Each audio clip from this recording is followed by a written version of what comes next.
This is the Memory Palace. I'm Nate DiMeo. The French had nailed it.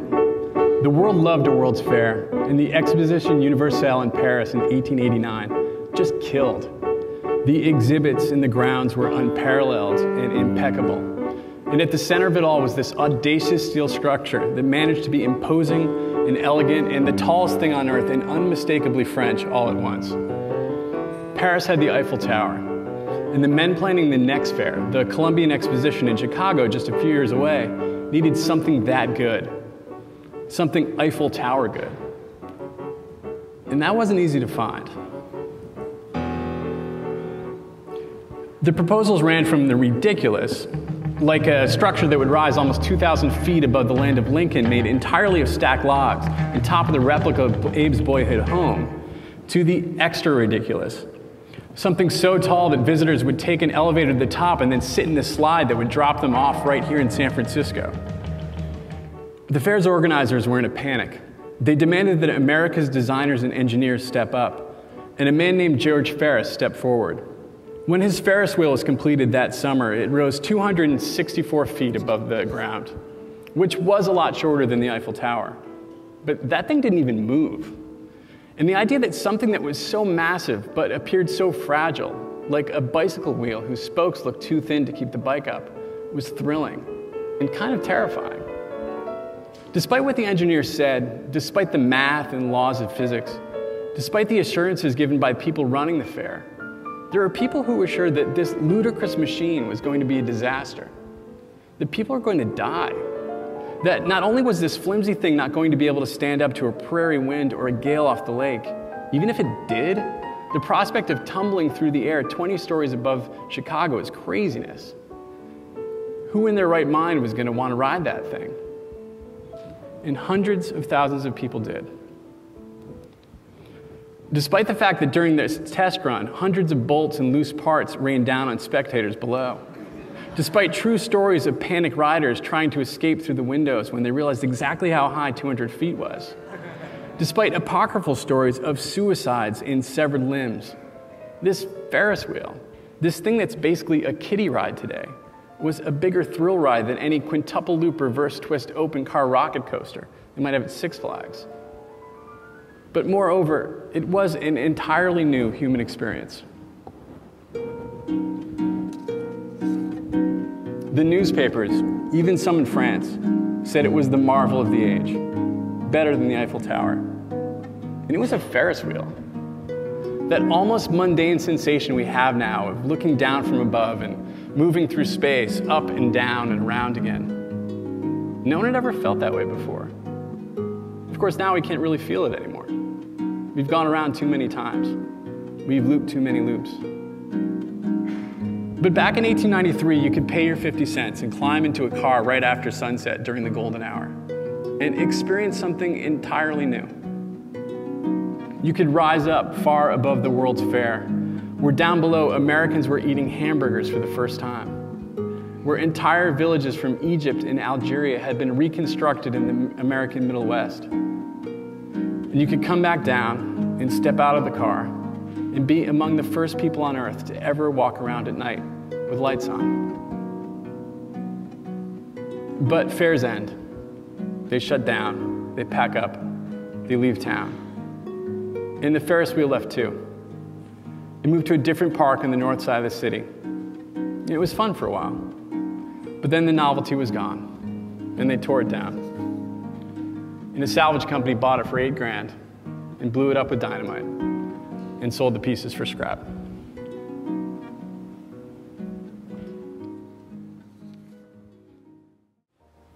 There were mornings after nor'easters or summer squalls when people would wake to find hundreds had washed ashore in the night. Hundreds of writhing, pinching lobsters, stranded by the storm tide, scratching in sand coating and starting to smell. And the people would trudge out in the half-light down to Ogunquit or Sechuist or Horseneck Beach and wade into the undulating mass of clambering crustaceans, piled sometimes 2 feet high, deep enough so that these 14 and 17 and 29-pound lobsters were clawing at these people's knees and thighs as they tried to shovel them back into the sea before they rotted. And the flies and the seagulls went to town there on the beach. And if they had the stomachs for it, they'd take one home for dinner. Whoa. For the first couple of 100 years that white Europeans lived in North America, the lobster, the surf to filet mignon's turf, was peasant food. They were so plentiful that there was always one to eat if you couldn't afford anything better. They would just wash up by the wharfs in Boston. You could just wait till the tide went out and grab a 20-pounder that got trapped in the tide pools. But you couldn't serve it at a restaurant, because they were served in prisons. At Plymouth, Governor Bradford wrote of his shame when, after the famously cruel winter, a new batch of pilgrims arrived and all he had to serve them was lobster, as though it was something that may or may not have once been a squirrel he found in the interstate. And there were too many of them for anyone to want them. And scarcity creates value, and no one can make any money selling something that you just have to go out and get for yourself. But then people figured out ways to get them to places where people just couldn't go out and get them for themselves. And things changed for the lobster, thanks to two innovations. In 1810, a British merchant patented a tin can. A couple of decades later, people in Maine put the new invention to use. They hauled up lobsters by the hundreds of thousands and then shipped them, a pound at a time, in cans to the lobsterless corners of the world. Not that any of it tasted any good. Salted, blackened Maine lobster was little more than straight protein to fuel miners in the Sierra Nevada or loggers in Cameroon. But by 1870, people sent live lobsters that actually tasted good, inland on trains. And soon lobster palaces, grand restaurants devoted to the strange new arrivals from New England, rose in Chicago and St. Louis. And the schmanciest Midwesterners, kings of the cattle yards who'd grown tired of steak, furriers who tasted the future and found that it was shelled, would show their stations by eating crustaceans. And food that had found its way to the shores of Lake Michigan from the shores of New England couldn't be peasant food, not at those prices. And the lobster, as we know it on modern menus, was born. But the lobster as they knew it, and as seaside peoples had known it for millennia, was on its way out. In 1885, the American lobster industry hauled 130 million pounds of them up from the ocean. In 1819, the weigh-in was 30 million pounds. The population had collapsed under the weight of a 30-year binge of bibs and melted butter. Now, this isn't an extinction story per se. This isn't the story of the last passenger pigeon in North America or the last tree on Easter Island. Because there are lots of lobsters, plenty of them. But they aren't the lobsters they used to be. The biggest canning company in the 1880s had a policy that the smallest lobster they could use was 6 pounds. That's 6 pounds. Smaller than 2 wasn't considered fit for human consumption. The maitre d' at Harris's Steakhouse over on Van Ness tells me that the biggest lobster in their tank right now is 2.5 pounds and $64.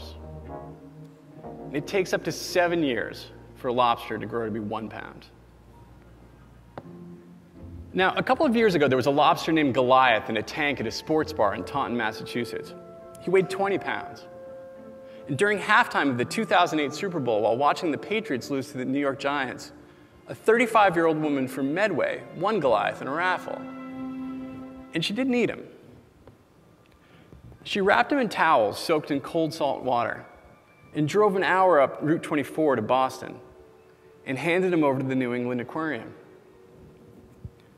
2 weeks later, he was on a flight to Montreal. An aquarium there wanted a monster lobster of its own. So rare is a 20-pound lobster that heaven and earth, or at least the resources of 2 aquariums, 1 airplane, and various customs officials, were moved to ensure the safe relocation of the type of crustacean, the sight of which, for most of human history, wouldn't have moved an eyebrow. Biologists at the aquarium say he's adjusted well to life in the tank where, theoretically, he could live for decades and decades longer, safe from nets and traps. Theoretically, because no one knows how long a lobster can live, and no one knows how big they can grow. We just know they don't get the chance to anymore.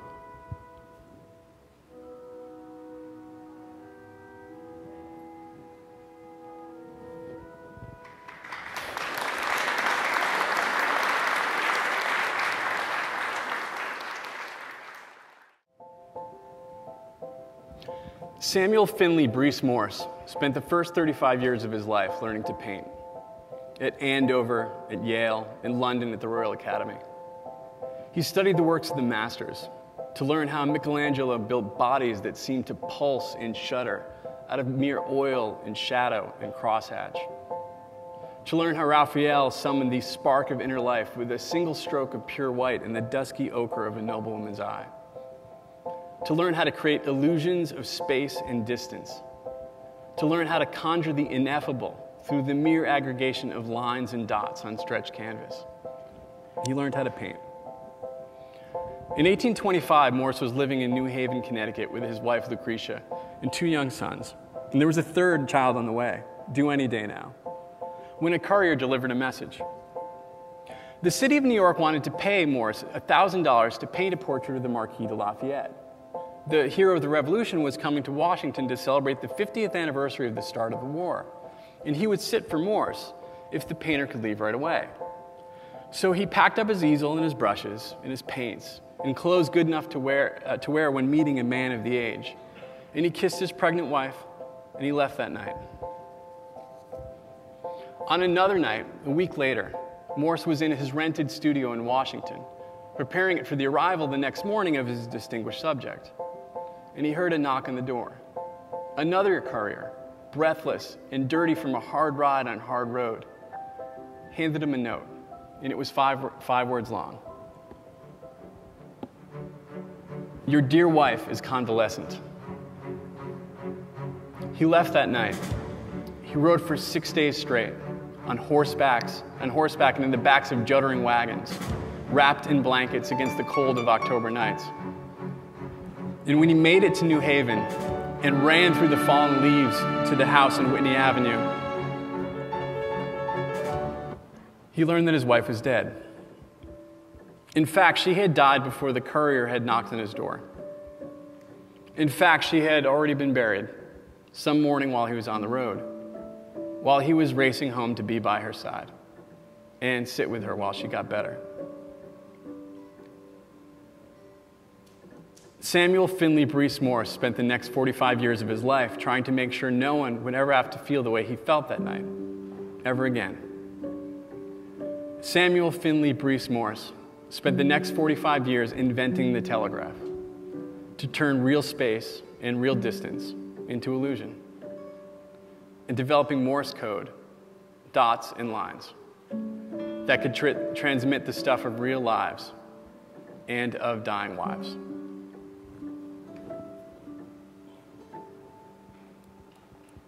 Thanks very much.